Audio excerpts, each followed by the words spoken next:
Okay, so I'm going to try to show you that not all bidah is wrong. All right, so let's just go right to it. This is from Omar al-Khattab. This is a good innovation. He says that, right? So, and this is a pretty known hadith. Uh, so this is a pretty long thread, right?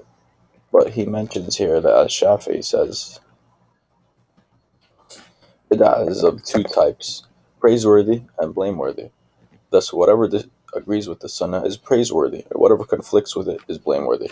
And that's from Imam Shafi, right? He's one of the most important interpreters, and I think that's like the first ever interpretation of bidah, right? So if it's the first one ever, if you want to follow this the earliest, right? That should be more authoritative. You have other people like that guy; he's pretty early too. Some bidah acts are rewardable, and their doers are excused according to their good intentions, right? And this is because what Omar said. What an excellent bidah this is, right? And then you have, I would say, I would go to the Quran. Then we sent, following their footsteps, our messengers, and follow them with Jesus the Son of Mary, and gave him the gospel, who placed in the hearts of those who followed them compassion and mercy and monasticism, which they innovated. We did not prescribe it for them, except that they did so seeking the approval of Allah, but they did not observe it with due observance. So we gave them, who believed among them, their reward. But many of them are defiantly disobedient. Now this is a huge one. Like forget about hadith, forget about the salaf. Let's go right to the Quran, right? Let's see what the Quran says. And I want to prove it to you. It literally says ibtada. It means bid'ah. It's depicting it in a good way. It says, we did not subscribe it to them, just like the Sufis, what they innovate did not come from the Quran, right? Well, it kind of, loosely, but the point is seeking the pleasure of Allah. It just didn't observe it. That's all. He's not saying, oh, that's a terrible thing. They shouldn't have made up new ideas to please Allah. No, it just said the only criticism of them is that they didn't observe it. But we gave those who believed among them their reward, right? So to me, it indicates that the ones who did observe it, or the ones who still observed what they generally should observe, received their reward. It doesn't indicate here that those innovations were bad things at all. And even if I'm not sure how much the word bidah comes in the Quran.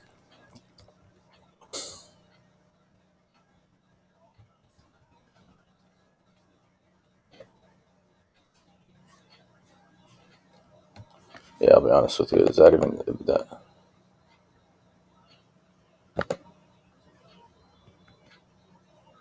Oh, there it is. Ibtada. Yeah, there's only one time in the whole Quran. Right. Let's see over here. Let's see what it says.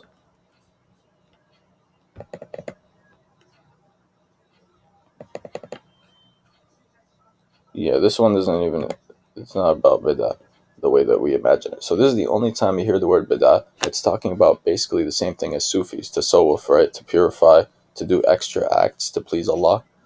This is literally the same context, ibtada, and it's talking about monasticism, which is basically Sufis.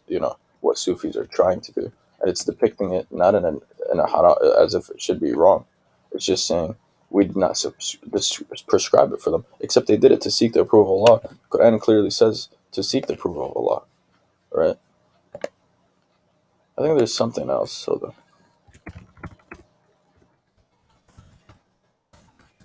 I'm not sure if this is going to be hard to find or not. So, okay. Whoever introduces a good practice that is followed, he will receive a reward, and a reward equivalent to that of those who follow it, without that from their reward and their slightest. Whoever introduces a bad practice that is followed, he will receive its sin, right? So, maybe the bid'ah, the one that says bid'ah is bad, maybe it means like in aqidah and things like beliefs for the most part, right? But when it comes to practices, it's a little more lenient, because in the end, you look at we believe that the original, uh, you know, even it says about, it says the Christians originally had the right message, but they corrupted it because they introduced too many new innovations to the beliefs, right? Maybe not specifically the practices. Now, here's another thing.